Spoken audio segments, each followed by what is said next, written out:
when I was playing for Souths and all the team was embraced to sing the national anthem and I stood off by myself. They keep going right. Here's Williams again, showing it! Welcome back to part 2 of my chat with Joey Williams.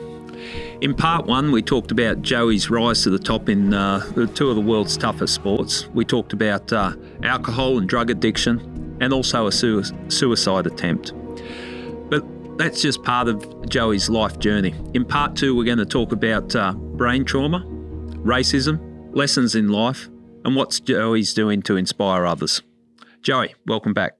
Good to be back, mate. The I Catch Killers podcast was a fresh start for me, as I left policing behind and started a new life. Over the years, we've laughed together, cried, and shared some powerful moments. Welcome to I Catch Killers.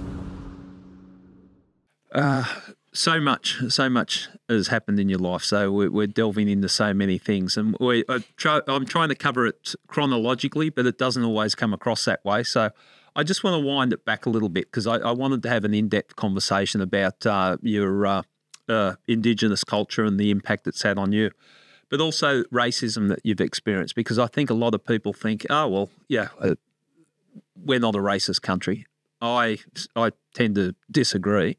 Because I've seen a lot of Aboriginal communities and in the work that I've done as a police officer in Aboriginal communities, I'm quite confident saying that people are treated differently in this country because of race.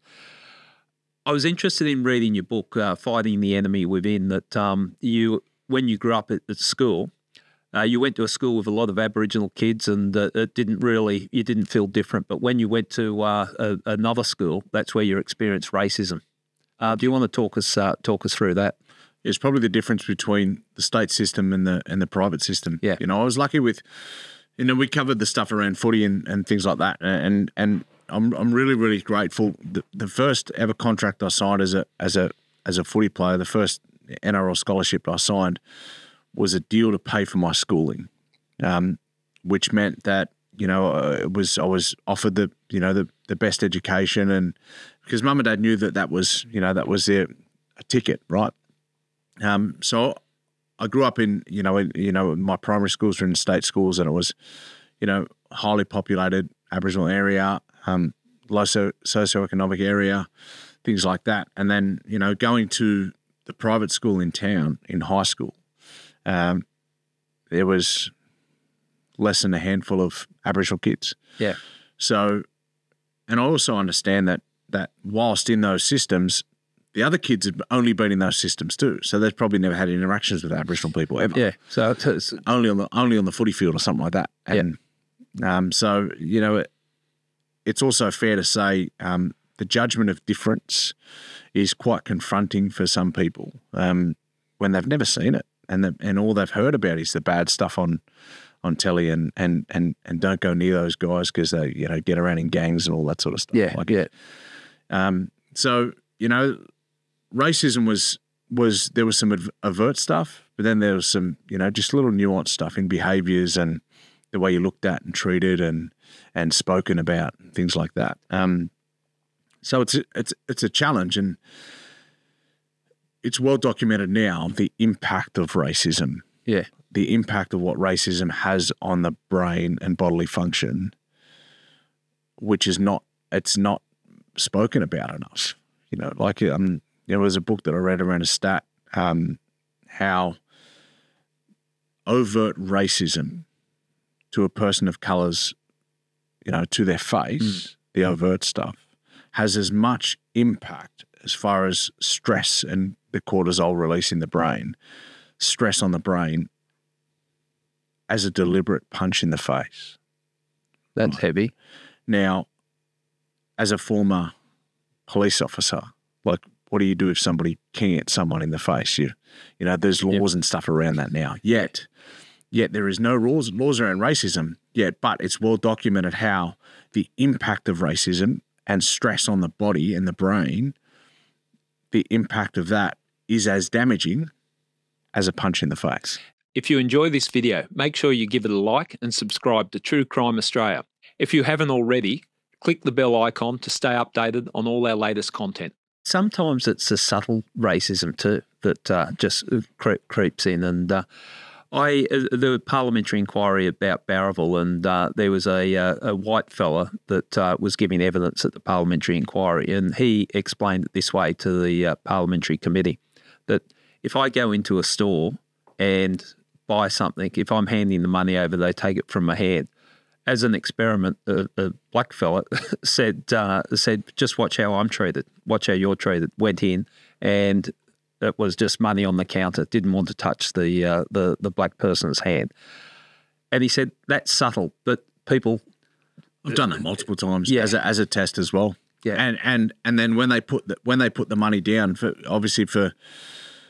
people listening, what we're talking about is that we put our hand out, as in to get the change put on into our hand. Yeah. But they'll put the change directly down on the counter and completely pay no attention to our hand being put out there. So I leave my hand out. Yeah.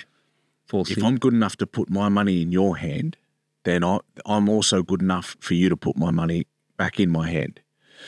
So and I've done that experiment quite a few times. Yeah. Just to show people, and non-Indigenous people as well. And thankfully people are starting to wake up to that sort of stuff. But it's so you can't for people who say that racism isn't part of this country, the foundations of this country were birthed on racism. Mm. When we're talking about, some statues here in Sydney Park around, by statues of people in Sydney, in the city, in Hyde Park, have people there as statues like we should be looking at and respecting those people. Yet some of the quotes that those people said over the years are things like, we shall hang the natives from trees and they should fall into the most conspicuous places to strike fear into the other natives. Yeah. I live in Dubbo on the Macquarie River, and these places, you can't say with quotes like that there isn't people judged on difference immediately from the outset of what Australia, of what we know now as Australia, the land of the free, was birthed on. Yeah.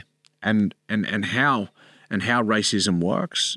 Any baby that comes from the womb of a mother isn't born with racism. Racism is taught, and the first people who got off the boats told their kids that the coloured people were worthless. And then they told their kids, and they told their kids, and they told their kids, and that's where we are today. Yeah. So it's a very much a learnt behaviour. That's, broadly speaking, in a very fast way, but it's very much a learnt behaviour. And sometimes, yeah, and I talk about it, the biases there and the subtlety of it. But there was an interesting thing in your book, and I thought it's, when I say it's funny, it's not funny in the context of what happened, but the fact that this person was caught out, and this related to a school incident where someone was calling you offensive names because of the colour of your skin and your background, and a fight ensued, and the parents get called in, as they do to settle disputes, and called in. Your mum, who's white, was sitting beside a man who didn't make the connection that she was your mother, and said something. I'll read it out, and this is a quote from the book. I'll kill the little black bastard when I get my hands on him, talking about her son. And he just assumed that was acceptable to talk to a white lady, assuming that she had no interest in the situation. Yeah. And how wrong he was. A white-skinned lady, a fair lady. White-skinned lady, sorry. Aboriginal. My mum's Aboriginal as well. Right. But a very much a fair-skinned lady that that's happened a couple of times throughout my career, in a bloody canteen where they wouldn't serve me. Yeah. Where they looked at mum and they wouldn't serve me, they'd serve mum. I'm not serving him. And that incident, mum's staunch. Yeah. Mum's staunch, and she'll always look after it, has her kids back, and mum wasn't backwards in coming forward in that moment, right? Yeah. And it was funny in those days, and whilst that was a very overt time, and we talk about, the fight that happened, and I was suspended from that fight. Yeah.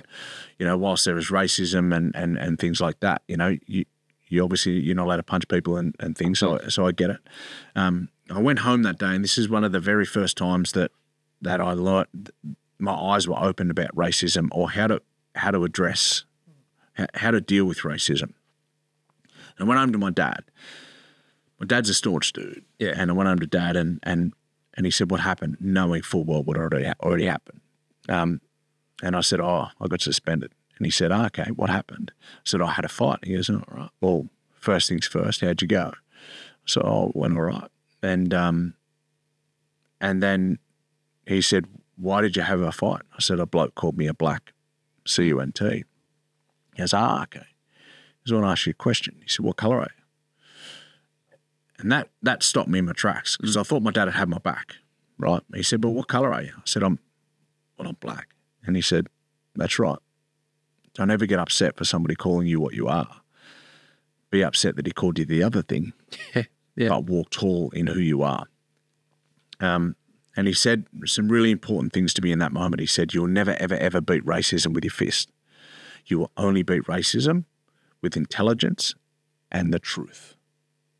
Right. And then it takes you down a path then of you look at the truth of this history, of what it was founded on, and the words and the behaviours of some of those early invaders and what they did and how they treated Aboriginal people. When you look and you understand that, how on earth can you judge people?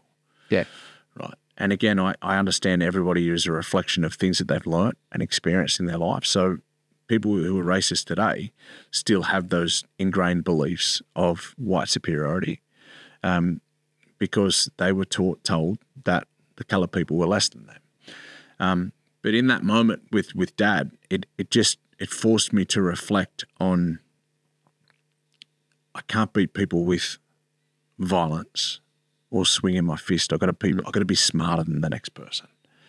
And what we do know about racists is that if they're still pushing that narrative, they ain't real smart.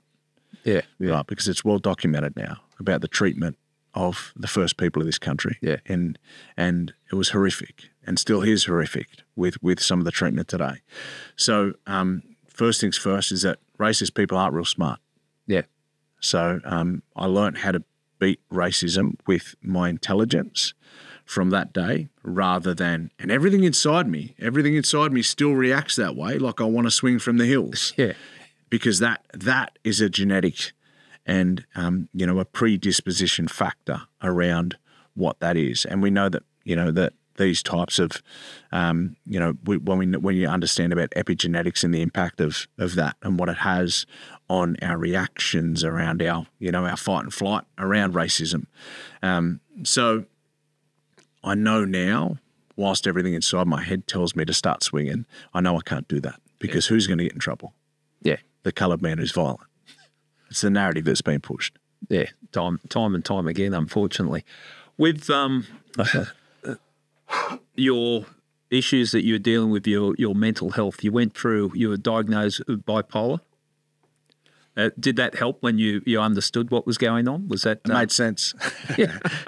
Okay. It made sense, because it was actually my ex-wife who planted the seed. Yeah. Around my behaviours, how erratic they were. Mm. And when you start to do a bit of, you don't want to admit, but you also, that seed's planted and you go, I know what she's talking about, and you start to do a bit of search yourself and learn about it a little bit. And then when you look at the characteristics or behaviours of this type of stuff, and then when you learn about it and you go, of course I have. Yeah. It sounds like, yeah. It's spot on. But I've never let labels like that define who I am or how I've got to behave. Yeah. Whilst those behaviours explain certain behaviours, if the behaviours aren't right, it doesn't accept those behaviours. I get a sense that you don't hide or use that as an excuse. Oh, well, this is, I can't help it. It's just helping you understand it. What I find really interesting, we're talking off mic about it, is that you starting to understand more about your culture And that's how it's helped you with the voices in your head and all the other issues that you're going through and your journey there. You understood from an early age that you're Aboriginal, but you didn't really understand the depth of your culture. And that's been a journey that you've been on. I'd like to talk about that because I find it quite fascinating. Yeah, we also, like in systems, and particularly, systems like the NRL, what it was like, years ago when I first come down to Sydney, it was, 2000, those times. So, 23 odd years ago, almost 24 years ago, the way that culture is looked at now and is applauded now is very different to what it was 23 years ago. Right. So, it was a process of fitting into systems.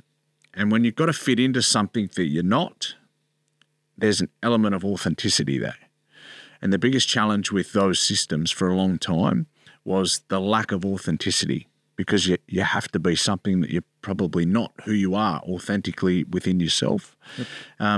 So learning, and I guess on the other side of sport, firstly football and then boxing, has been a real time for me to delve into who I am authentically.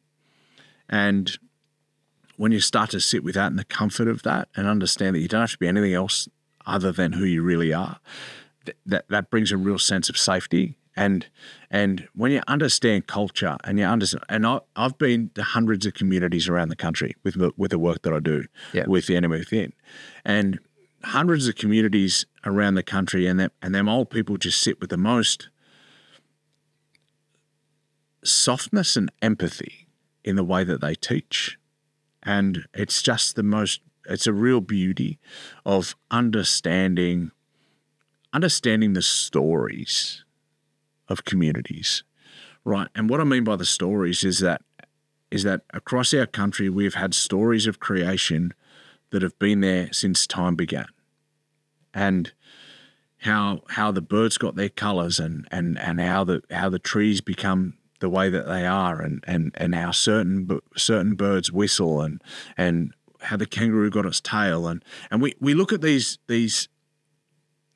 pretty little picture books that are now, plastered around in primary schools without understanding the depth of what they are, because we look at them as fables, right? Yeah. We look at them as fairy tales. But those stories are the way that our people live for thousands of years. Those stories informed our behaviours. Those stories influenced how we should be behaving. And all of those stories, no matter where I go, whether I'm in Western Australia, whether I'm in the Cape, whether I'm in Tasmania, whether I'm out in the centre, whether I'm in communities, hundreds of communities right across the country, I sit and ask them. Initially, it was about telling my story, right, around football and boxing and challenges with mental health and challenges with suicide and those things. But then I started to connect to the story of their country. When I learn about the story of their country, I also learn about the importance of those values and lessons within those stories. So the trees outside, the birds outside, the animals, the fish, what happens at certain times of the year and how that influences what we do, and all of the values that are associated with those stories are all around looking after yourself, looking after country, living as a collective of society, doing things for others, but living with the values of love, care, respect, humility, compassion, sharing, all of those things, right? So if our people lived for thousands of years with those stories embedded into their behaviours, and when we did something wrong, it was about breaking the lessons of those stories, right? So if we lived with embedding the values of those stories into our behaviours every single day, then what we did for thousands of years worked. Right, Gary, we have got the oldest documentation of existence of humankind right here in this country. And you said so yourself, you go overseas looking for answers for enlightenment. Yeah. Right? Yet we have had those stories. We still have those stories. We still have those behaviours that influence how we all should be. Not just us, how we all should be. The challenges of what colonisation and the influx of different foods and alcohol and having to walk between those two worlds have really taken away, because words are important, stolen the true identity of who we have always been. Yeah. As people. And the true identity of how we've always been is about those behaviors, and which are those stories in life. Yeah. And that's by speaking to people, and when you came to the realisation, that's given you answers in your own space, your own self, speaking to some of the elders, some of the old fellas, and talking about the issues that you're faced. That put it in a better perspective for you? Well, without a doubt. Like, I talk about two really significant conversations with two significant elders. Yeah. And it was when I was doing some work overseas, right? I was doing some work over in the US, and at the time I was living with this special old fella's nephew. He was living at our house, and I rang home just to talk to Courtney and the kids, and rang home, and she said, "Oh, Uncle Paul's here." I was like, "Oh, I'll have a yarn to him," and he said, "It's great the work you do." I was based in the US at this point. He said, "It's great the work you're doing over there." So I want to ask you a question. First he goes, "Are you working with the Native American people?" It's like, he said, because they've got the same story as us around dispossession, around challenges with what they have, mental problems, mental health problems, mentally, emotional, all of these different things. He said, "Are you connecting with those people? They're like our family. We can learn off each other, all that, right?" And then he said, "I want to ask you an important question, Joe, before I go." He said, "Who's got the highest suicide rates in the world?" And I said, "Oh, that's an easy one. We do." And he said, "But what the hell are you doing over there? Because you got a responsibility to your mob back home." I was on the next plane out of there because, when the elders tell you to do things, you do them. But conversations with that old fella out in Western New South Wales around a fire, he said, "I want to challenge what all those doctors tell you." He said, "Because I don't believe you're mentally ill. I don't think there's anything wrong with your mind, Joe." He said, "I don't believe you're mentally ill. I believe you're spiritually ill. It's your spirit that's sick, and you need to heal your spirit. And the only way you heal your spirit is by getting out on country and listening to country and interacting with country and learning about the old ways and the old stories." Talk directly to what I was just talking about, right? And another that was Uncle Paul Gordon. Another guy, Uncle Paul Callaghan. He said, at a significant time of practice for me, he said, "What you do and learn out here, if you implement what you do and learn out here into your life, your mental health problems will all but go away." Yeah. And I looked at how I felt when I was practicing culture, and I felt alive, I felt strong, I felt safe. Your passion's coming through just as you're talking about it. And I reflected on all of those different times, and then I said, if this is the thing that makes me well, then I've got to do this more. And, many years down the track, when I'm unwell, it's a clear indication that I'm not going and sitting in the bush. Right. I'm trying to live in this world that's going frantically fast, and my head's going a million miles an hour, and I'm not sitting down with patience and sitting in stillness and presence and reflecting on those old ways and those old stories. The more I do that, the better I become. Yeah. And almost to the point where I write those times into my diary. Yeah. Right. That's my time of professional learning, is sitting out around a fire. Interesting. And that gives you that balance. Yeah, it does. Like, and we spoke in the first part about the challenges around, the suicide attempt with me and psych ward stays and being, diagnosed with different things right over many years. But there has been too many times for me, Gary, to not believe it, where I've sat in my car, driving out my driveway, looking in my revision mirror, not knowing whether I'd return or not to my kids. Yeah. And it's worked for me too many times to not believe it. Okay. So for me now, the biggest indicator is usually my behaviours to everyone else. Yeah. Because we don't see our behaviours. We don't see our behaviours before everyone else sees them. Yeah. Courtney will say to me, "Get in your swag and piss off for a couple of days." She knows that. She knows. Because, she knows she can see me wired a million miles an hour. Yeah. She goes, "Joe, it's time to you go. and we've had those conversations early when I was coming off medication and different things like that. So I said, look, I need you to make a promise to me, and I'll make a promise to you that if I'm unwell, I give you permission to call a doctor, call a hospital, anything like that. But I also give you permission because you can see things logically when I can't in those times. When you're having those to say, episodes. look, be honest with me. Let me know that you're safe. Getting your swag and go for a couple of days. Yeah, and she knows that when I'm in places of cultural practice around hundreds and hundreds of different men from all up and down the East Coast, sitting and sharing story and talking and practicing what we do, she knows it's the safest place in the world for me. Yeah. Well, that's good. That's when I say good, that's understating it, that you've got something like that can help you. And, balance out the chaos. And you talked about it, and I think a lot of people can understand this chaotic world that we live in. Sometimes you need to step away from it and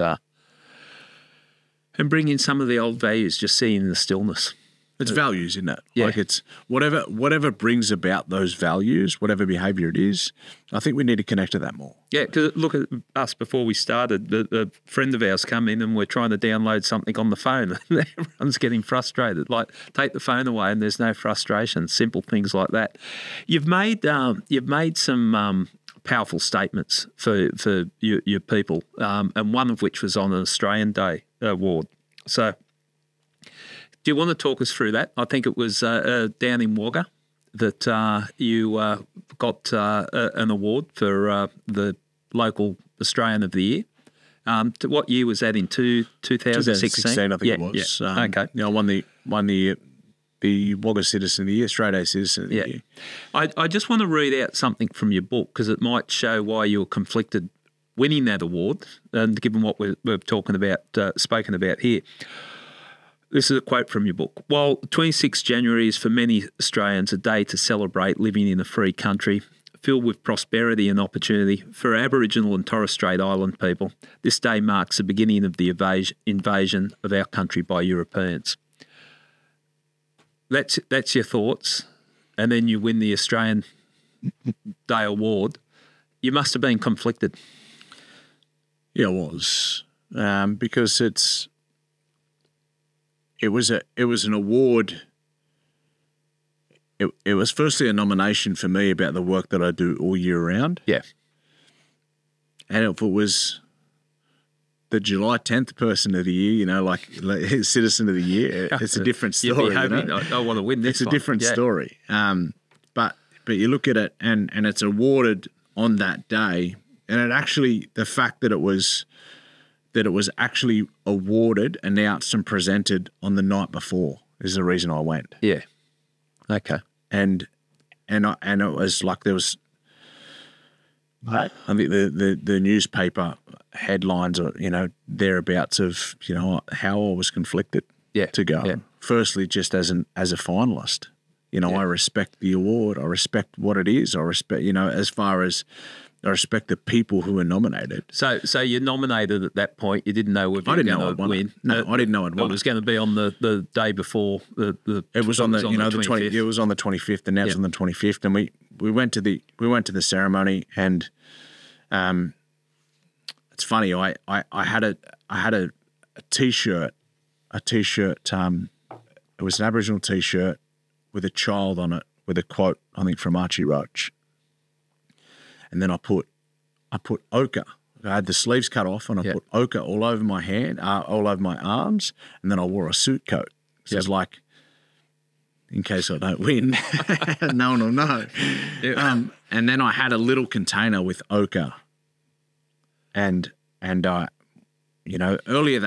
in the night, they announced, I think it was a competition of singing the Australian anthem, all that sort of stuff. And the Australian anthem was played, and everyone stood up, except members of my family. And it wasn't as if I was on the stage in front of everyone. Like, it was a few hundred people in this auditorium, in this theatre, all stood up, and we sat down like we'd always done, or we'd done for many years prior. And then everyone sat back down and the award was announced. And when the award was announced, I took my jacket off and I had ochre all over my arms and I put ochre on my face and I went up and actually somebody said, "They're waiting for you." And I turned around and I said, "They can wait a little longer." And then I went up on and I accepted the award from the local mayor. And so with your jacket off? With my jacket off, with ochre all over my arms. So a sleeveless shirt with it was a bit of a political statement on the shirt. Yeah. Ochre all over my arms, ochre all over my face.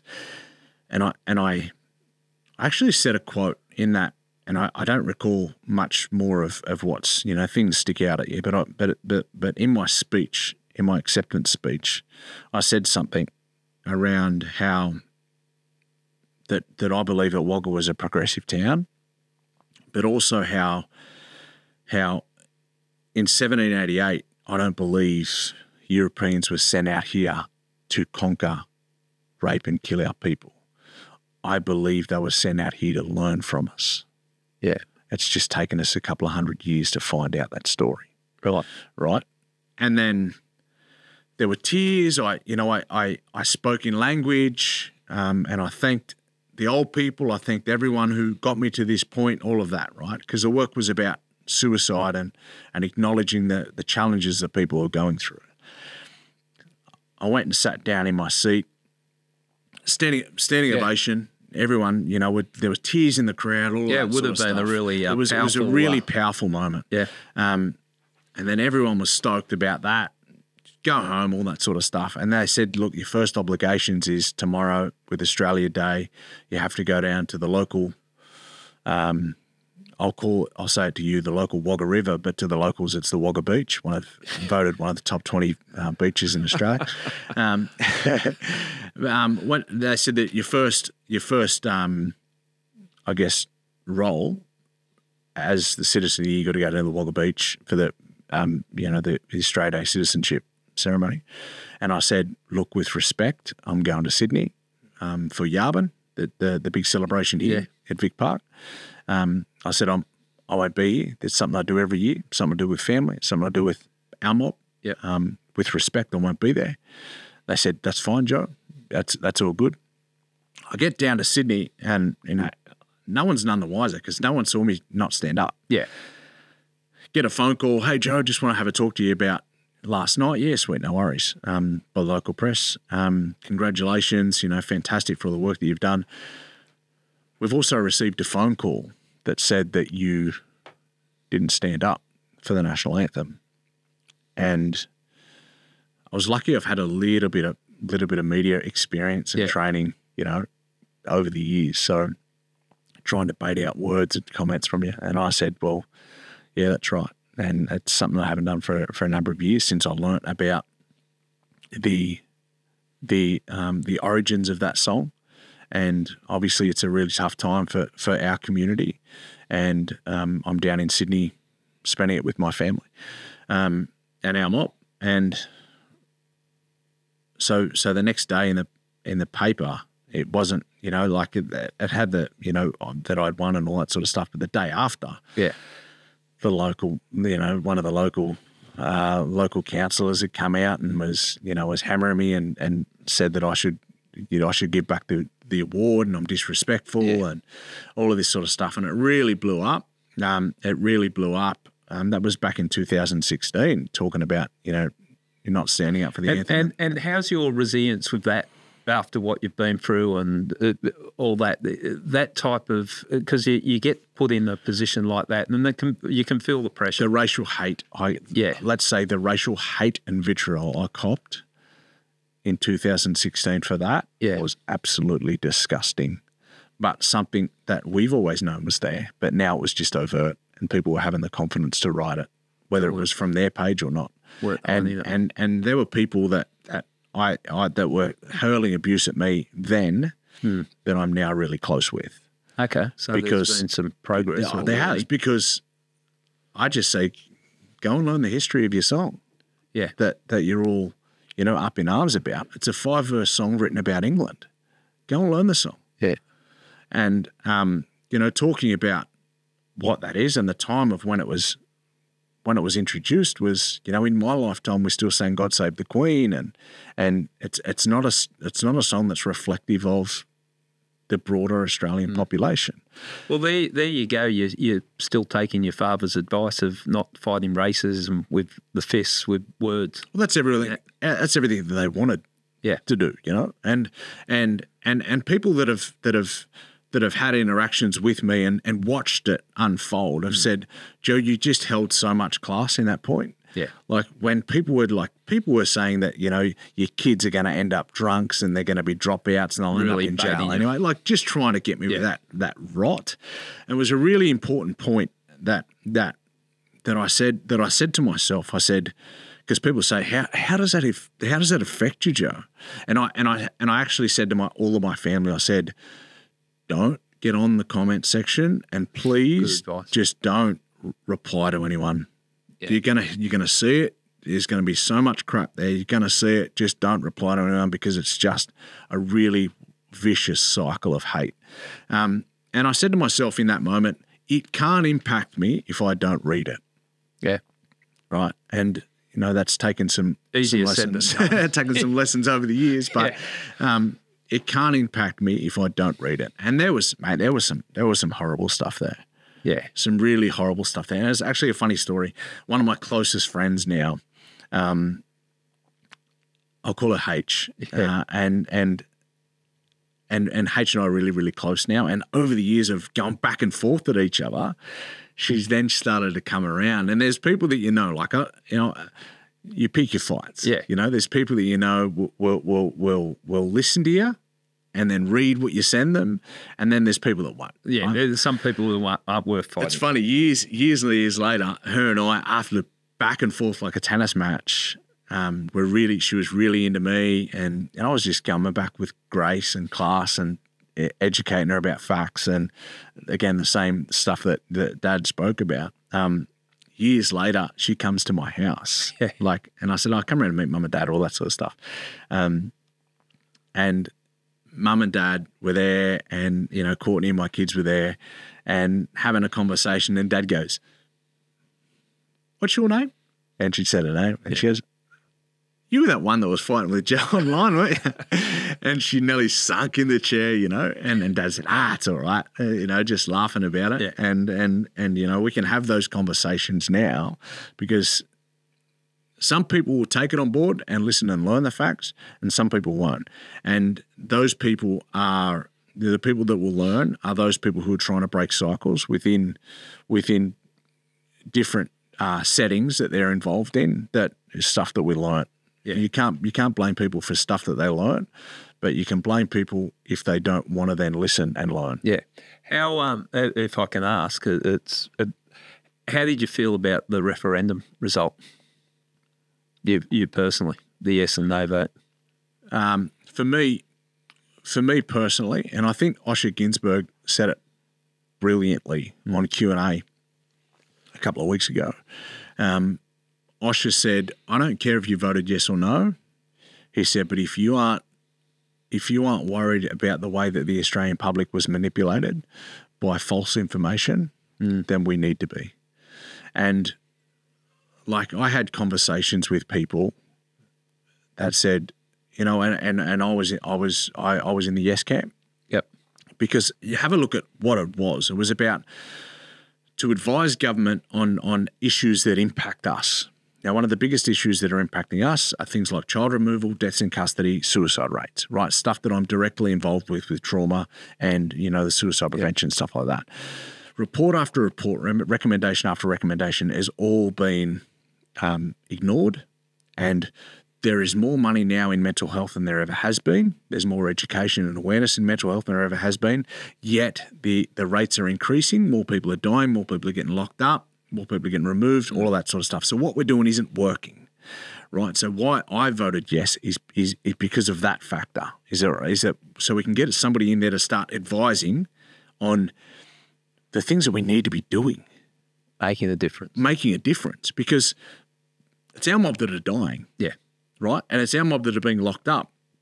As I said earlier, people aren't just locked up because they're bad people. People are locked up because, for a lot of times, are just escaping challenging experiences that they've gone through, unfortunately, through responses to trauma that they've built in that are negative, that are impacting them or putting them down a pathway of getting themselves in trouble. I had somebody reach out to me and say, Joe, you know that I love Aboriginal people. This is, somebody locally. Yeah. You know that I love Aboriginal people, Joe, but I just have to vote no. I need to side with the farmers. And I was like, how's that? What the hell has it got to do with the farmers? With Aboriginal people advising on issues that involve only Aboriginal people. And she said, we needed, if the yes gets up, we need to speak with elders about putting a fence into our farm. And I was like, that is just rubbish. Yeah. Well, you didn't obviously read the fine print, Joe. I was like, I know the people who wrote this thing. Yeah. Like, it's just like the way that the Australian public was hoodwinked around the false information stuff is really concerning. Yeah. But what I will say as well is that I've got family and friends that were heavily on the no, the progressive no that they called, which I respect their views in why because they thought that it wasn't enough, and I respect. Yeah, their views as well. It was the misinformation and that was floating around, and I was having conversations about it leading up to it, and round here it was obviously yes votes around Erskineville. But then other areas, and it was this misinformation, and that's classic. Talking about the farmers, I've got to put up a fence. Yeah. One of the things that was really, really concerning for me, I'm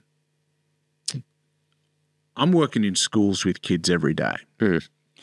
I'm wiping the tears out of some kids' faces around kids that don't want to be here anymore. Yeah. Right. I coach kids with local footy and stuff like that. The electorate I live in, 8 out of 10 people voted no. Yeah.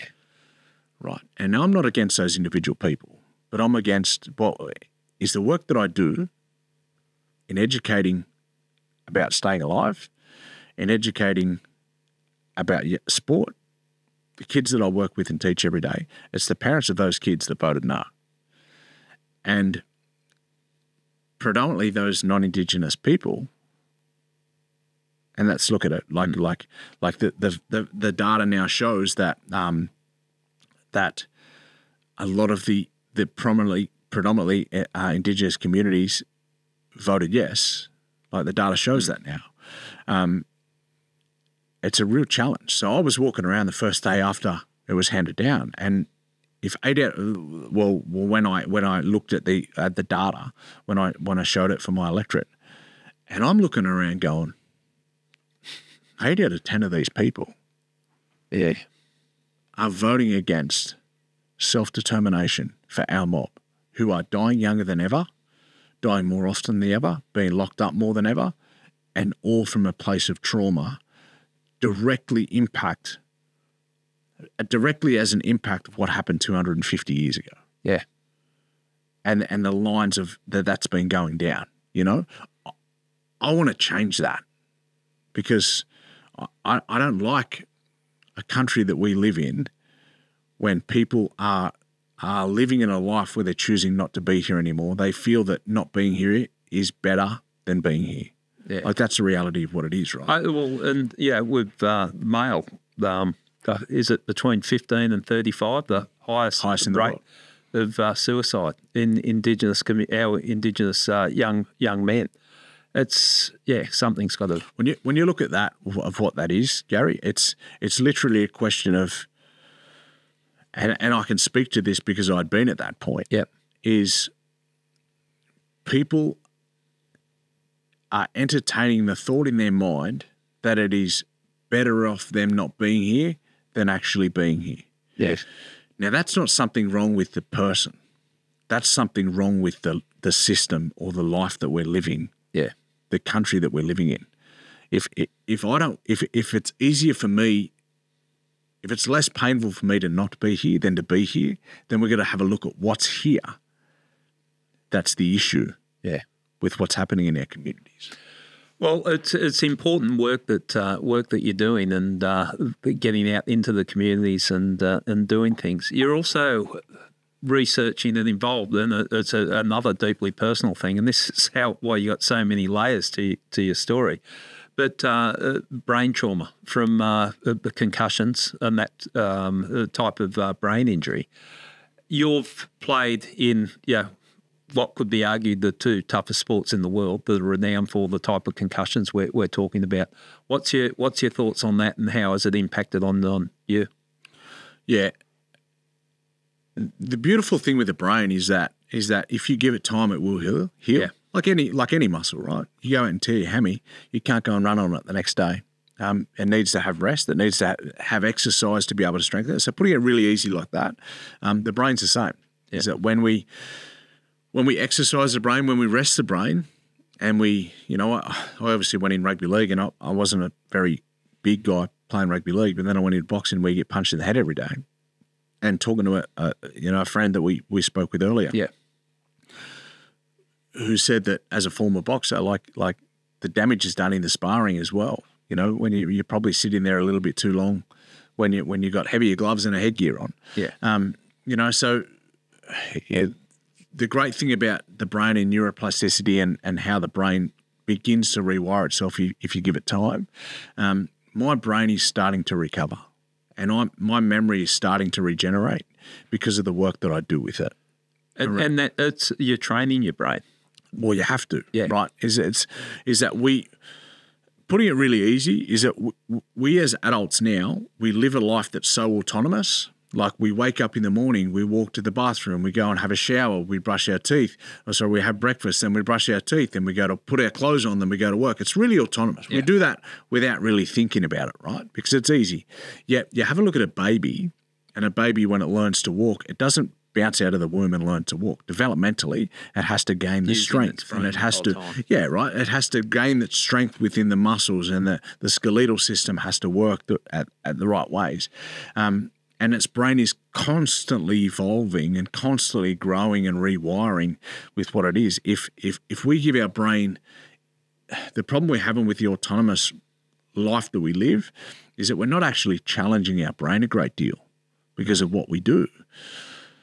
When I started to notice when my memory was starting to come back was, and give people an indication of how challenging it was. I would forget to pick my kids up from school. Yeah.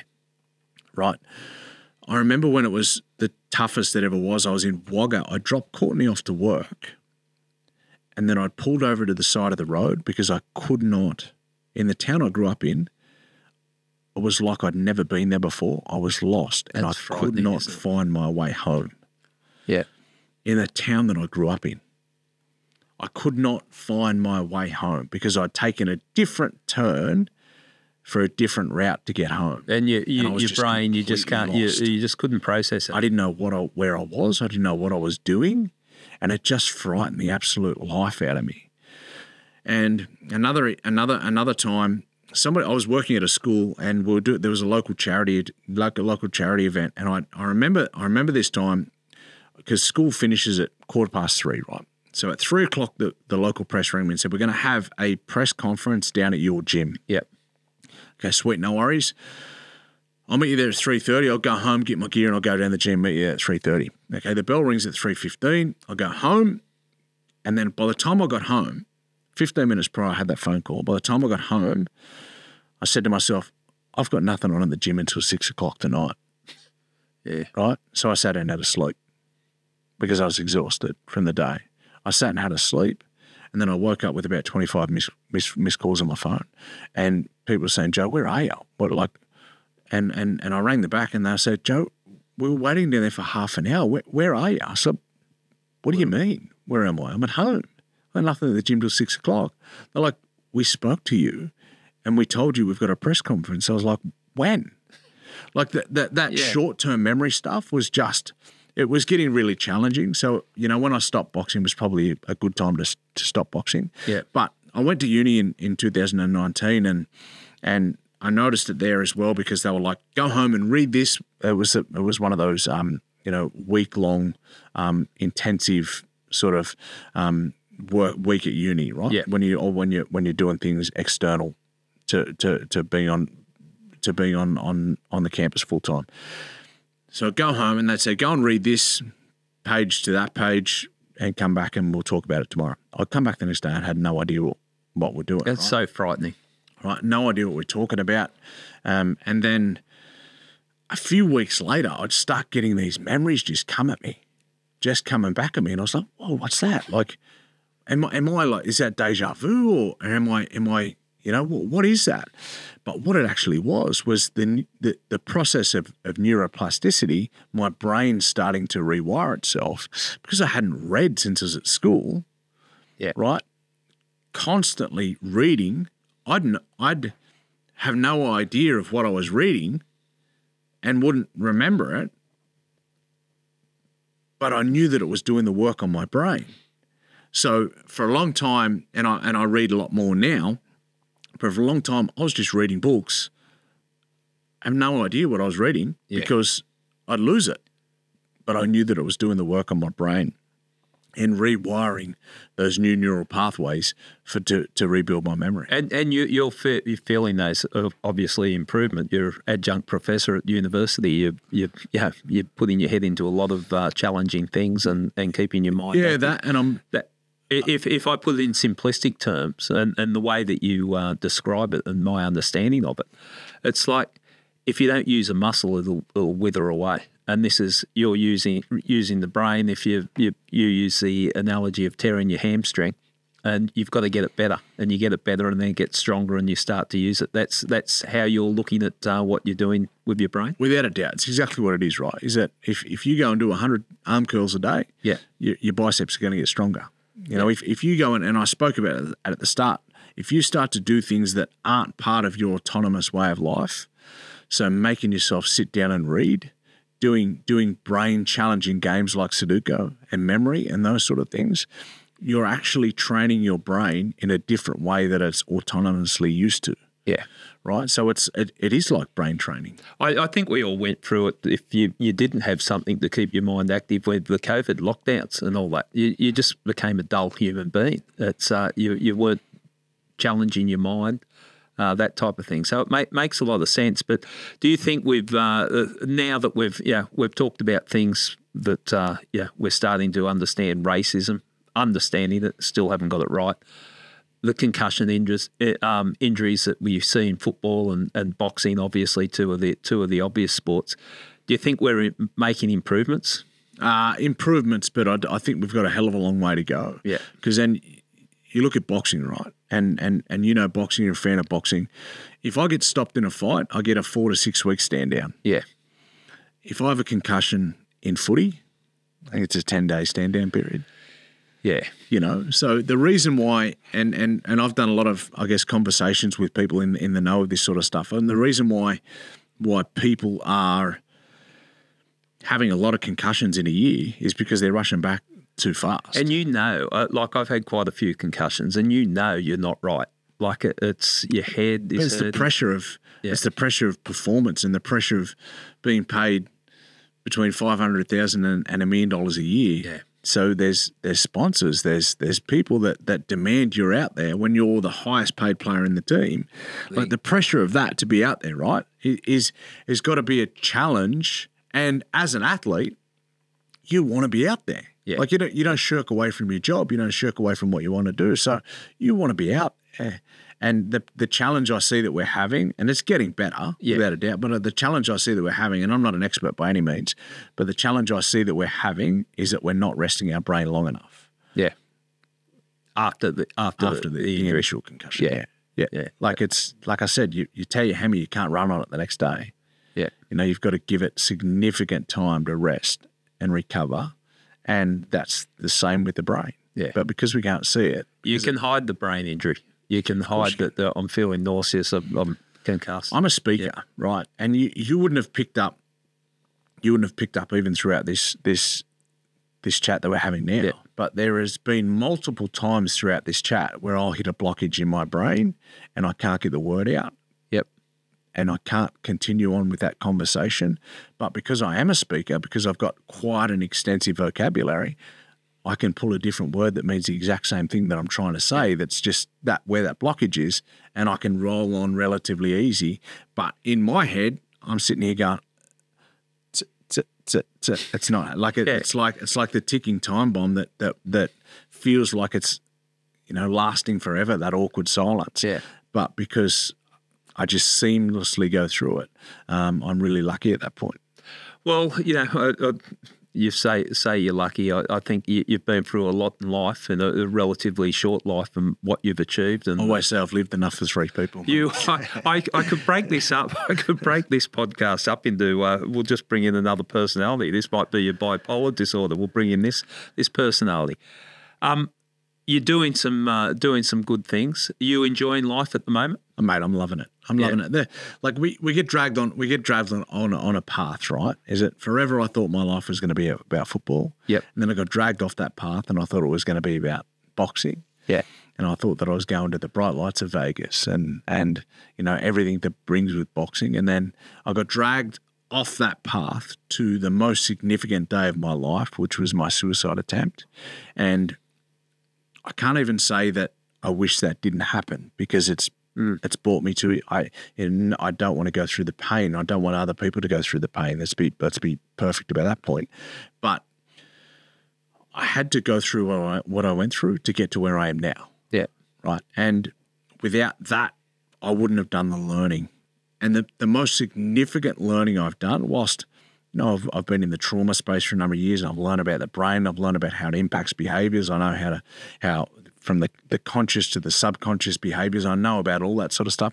The most important learning that I've done, which started from that point, which then goes into mental health, which then goes into trauma that is mental health is a reflection of trauma, which then goes into learning about the brain, which then goes into learning about early development of the brain, which talks directly to my kids.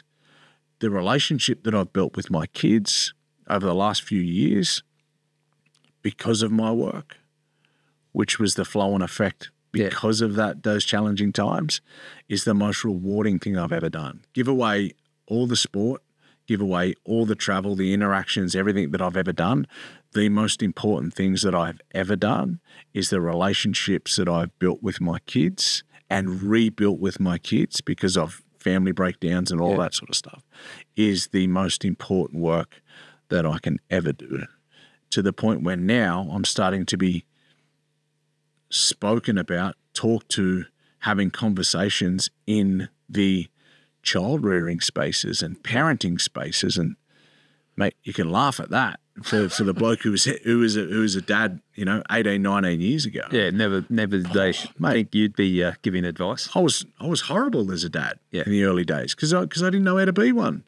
And I was never home. Well, the beauty of what you've shown here, and I think this is in part why so many people have asked me, when are you getting Joey Williams on, is that you evolve. And that's what we like on this podcast, people that, we all make mistakes, we all go down places where we shouldn't, but how you've evolved. And I've got a sense we're going to hear more about you too down the track. Who knows, mate? Just hopefully it's not with the tag of I catch killers. So, Joey, it went bad. No, I think it's all positive, and I'd just like to thank you for the work that you're doing for the community and getting those messages out there. I think it's all very important and much needed. So, yeah. Thanks, Gary. One of the most important things is that, I'll finish with 2 things, is that we've all got the ability to learn and do and be better. Once we know how to do better, then we can be better. And there's a quote from that book by Oprah and Dr. Bruce Perry, and this talks so much to the Indigenous ways of life and being. And I finish with this quote all the time. And Dr. Perry says in that book, how ironic that the people who have been most marginalised throughout the world will be the people that we turn to heal our modern woes. Yeah. Because of everything that we've done and everything that we've been for thousands and thousands of years, we have the ability to help connect, heal, and bridge a very big gap within our communities to try and do better and be better for everyone. Yeah, it makes sense. And just on that, I know with the Indigenous culture, it looked upon the most primitive culture there is. They talk about that in a negative sense. They're saying that it's so primitive and look, the world's moved on. Here we are in what global warming and everything else. And what were Indigenous communities criticised about? Oh, well, basically they're living in harmony with the environment. And now here we are up here with everything stuffed up and who can we learn from? How different the conversation would be, Gary, if the people who first got off the boat and never said that these were primitive and savages, if they got off the boat and said, holy smokes, these people have been here for 120,000 years at least, they might have something we can learn from. Yeah, it would have made the difference. Well, we're learning things from you, so thanks for coming on and catch up soon. Thanks for being here, mate. Cheers. I learned a lot from Joey, and I certainly can see why people kept recommending him to come on to the I Catch Killers podcast. No, he's not a criminal, but I think he gives an insight into life that's important, and he learns from some dark places where he found himself in and has a really good take on the way you should live your life. I thoroughly enjoyed having a chat with Joey.